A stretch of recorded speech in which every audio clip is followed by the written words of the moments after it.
জোরলাইন চ্যানেলটিতে সকলকে স্বাগত জানাই। প্রিয় বন্ধু ও শিক্ষার্থীরা, আজকের ভিডিওটিতে আমরা আলোচনা করব দ্বাদশ শ্রেণীর ভূগোল বিষয়ের তৃতীয় অধ্যায় জল নির্গম প্রণালী এবং অষ্টম অধ্যায় অর্থনৈতিক কার্যাবলী অংশ থেকে অত্যন্ত গুরুত্বপূর্ণ 50টি প্রশ্ন এবং তার উত্তর নিয়ে।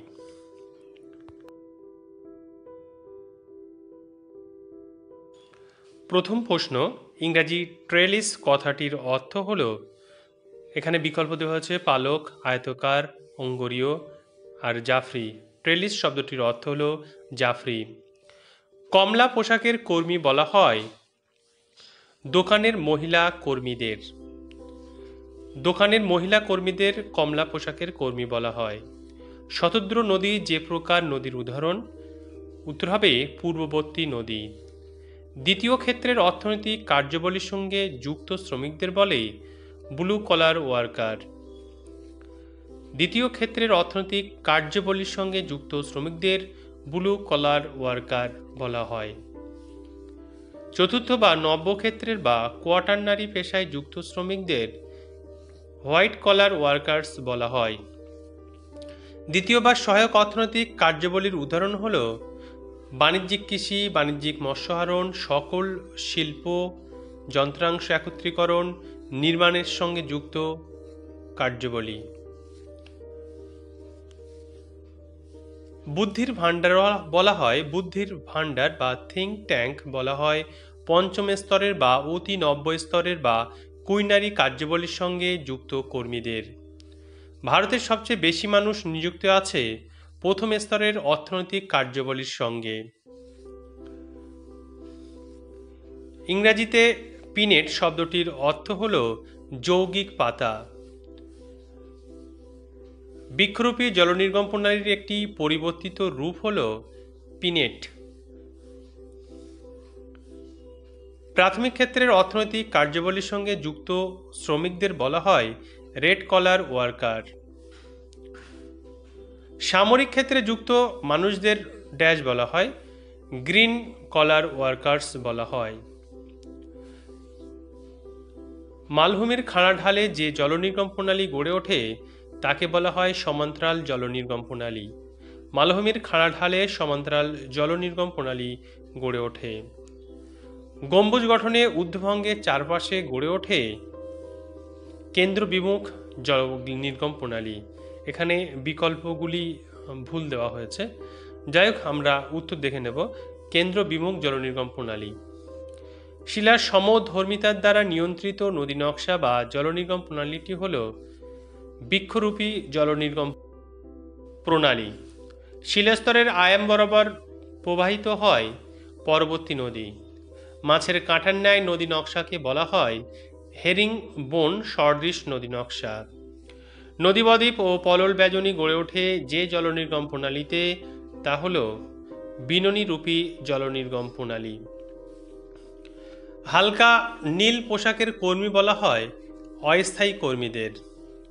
অস্থায়ী কর্মীদের হালকা নীল পোশাকের কর্মী বলা হয়। পঞ্চম বা অত্যাধুনিক বা কুইনারি অর্থনৈতিক কার্যাবলী গোল্ড কলার ওয়ার্কার্স। পূর্ববর্তী নদীর একটি উদাহরণ হল সিন্ধু নদী। উত্তর ভারত ও দক্ষিণ ভারতের জলবিভাজিকা হল বিন্ধ্য পর্বত। পিনেট শব্দটির অর্থ হল পাখির পালকের ন্যায়। আঁকশিরূপী জলনির্গম প্রণালী ভারতে অধিক দেখা যায় বিহার রাজ্যে। মরুভূমির প্ল্যাকে কেন্দ্র করে যে জলনির্গম প্রণালীটি গড়ে ওঠে তা হল কেন্দ্রমুখী জলনির্গম প্রণালী। বৃক্ষরূপী জলনির্গম প্রণালীতে অনুগামী নদীগুলি প্রধান নদীর সঙ্গে কিভাবে মিলিত হয়? উত্তর হবে সূক্ষ্ম কোণে মিলিত হয়। ভূগঠনের সঙ্গে সামঞ্জস্যহীন নদী হল পূর্ববর্তী নদী। অ্যানুলার কথাটির অর্থ হল আংটি। ভারতের মধ্যে প্রবাহিত প্রধান পূর্ববর্তী নদী গঙ্গা। গ্রিক শব্দ ডেনড্রনের অর্থ হল বৃক্ষ। ভূমিভাগের প্রাথমিক ঢাল বরাবর প্রবাহিত হয় অনুগামী নদী। ক্যালডেরায় যে ধরনের জলনির্গম প্রণালী গড়ে ওঠে তা হল কেন্দ্রমুখী জলনির্গম প্রণালী। শিক্ষকের শিক্ষাদান কোন শ্রেণীর অর্থনৈতিক কার্যাবলী? শিক্ষকের শিক্ষাদান তৃতীয় শ্রেণীর অর্থনৈতিক কার্যাবলী। সৃজনশীল কাজের সঙ্গে যুক্ত মানুষরা যেমন ফটোগ্রাফার, চিত্র পরিচালক হলো ইয়েলো কলার ওয়ার্কার্স। তৃতীয় বা সেবা ক্ষেত্রের অর্থনৈতিক কার্যাবলীর উদাহরণ হলো শিক্ষকের শিক্ষাদান, স্বাস্থ্য, পরিবহন ও যোগাযোগ, ব্যবসা বাণিজ্য, ব্যাংক ও বীমা, বিজ্ঞাপন ও প্রচার, সরকারি প্রশাসন, পর্যটন প্রভৃতি। রংহীন পোশাকের কর্মী বলা হয় বেকার বা কর্মহীনদের। পরবর্তী প্রশ্ন, চতুর্থ বা নব্য স্তরের বা কোয়াটারনারি অর্থনৈতিক কার্যাবলীর উদাহরণ হলো তথ্য প্রযুক্তি শিল্প, কম্পিউটার ও টেলিযোগাযোগ, তথ্য আদান প্রদান, তথ্য বিশ্লেষণ, মিডিয়া, রিয়েল এস্টেট, গবেষণা প্রভৃতি। প্রাথমিক ক্ষেত্রের অর্থনৈতিক কার্যাবলীর উদাহরণ হল জীবিকা সত্তাভিত্তিক কৃষিকাজ, বন্য জন্তু শিকার, বনসম্পদ সংগ্রহ, মৎস্য শিকার, পশুপালন, খনিজ উত্তোলন প্রভৃতি। গম্বুজাকৃতির পাহাড়ে যে ধরনের জলনির্গম প্রণালী গড়ে ওঠে তা হল কেন্দ্র বিমুখ জলনির্গম প্রণালী। অনুগামী নদী, পরবর্তী নদী, গৌণ অনুগামী নদী, বিপরা নদীর সমন্বয়ে কোন ধরনের জলনির্গম প্রণালী গড়ে ওঠে? উত্তর হবে জাফরি রূপী জলনির্গম প্রণালী গড়ে ওঠে। সুন্দরবন অঞ্চলে কি ধরনের নদী বিন্যাস লক্ষ্য করা যায়? সুন্দরবন অঞ্চলে বিননী রূপী জলনির্গম প্রণালী লক্ষ্য করা যায়। পঞ্চম বা অতি নব্য স্তরের বা কুইনারি অর্থনৈতিক কার্যাবলীর উদাহরণ হল বিশেষজ্ঞ, সিদ্ধান্ত গ্রহণকারী, পেশাদার উপদেষ্টা বা পরামর্শদাতা, নীতি প্রণেতা, উচ্চ প্রযুক্তি নির্ভর চিকিৎসা, রিমোট সেন্সিং প্রভৃতি। ভূমিরূপ একই প্রকার শিলা দিয়ে গঠিত হলে বৃক্ষরূপী জলনির্গম প্রণালী। তৃতীয় বা সেবা ক্ষেত্রের অর্থনৈতিক কার্যাবলীর সঙ্গে যুক্ত শ্রমিকদের পিঙ্ক কলার ওয়ার্কার বলে। চ্যুতিযুক্ত শিলাস্তরে যে জলনির্গম প্রণালী গড়ে ওঠে তা হল আয়তাকার জলনির্গম প্রণালী।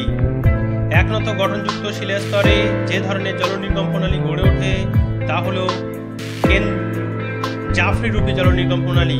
একনত এবং ভাঁজযুক্ত শিলাস্তরে জাফরি রূপী জলনির্গম প্রণালী গড়ে ওঠে। ভিক্ষা করা, চুরি করা, ডাকাতি করা কোন শ্রেণীর অর্থনৈতিক কার্যাবলী? এখানে ভিক্ষা করা, চুরি করা বা ডাকাতি করা অর্থনৈতিক কার্যাবলী হিসাবে ধরা হয় না। প্রাথমিক কার্যে কেবল খনিজ উত্তোলনের সঙ্গে যুক্ত শ্রমিকদের ব্ল্যাক কলার ওয়ার্কার বলে। ভাঁজযুক্ত অঞ্চলে সৃষ্ট জলনির্গম প্রণালী হল জাফরি রূপী জলনির্গম প্রণালী। পরবর্তী প্রশ্ন এবং শেষ প্রশ্ন, শ্রীলঙ্কায় মূল জলনির্গম প্রণালীটি হল? উত্তর হবে কেন্দ্র বিমুখ জলনির্গম প্রণালী। প্রিয় বন্ধু ও শিক্ষার্থীরা, আমরা জলনির্গম প্রণালী এবং অর্থনৈতিক কার্যাবলী অংশ থেকে 50টি অত্যন্ত গুরুত্বপূর্ণ প্রশ্ন এবং তার উত্তর নিয়ে আলোচনা করলাম। পরবর্তীতে এই ধরনের ভিডিওগুলি সবার আগে পাওয়ার জন্য চ্যানেলটি সাবস্ক্রাইব করা না হয়ে থাকলে চ্যানেলটি সাবস্ক্রাইব করে বেল আইকনটিতে অবশ্যই চাপিয়ে রাখতে হবে। আমাদের তৈরি ভিডিওগুলি ভালো লাগলে অবশ্যই লাইক, শেয়ার, কমেন্ট করার অনুরোধ করব। আজ তাহলে এই পর্যন্ত। সকলে সুস্থ থেকো,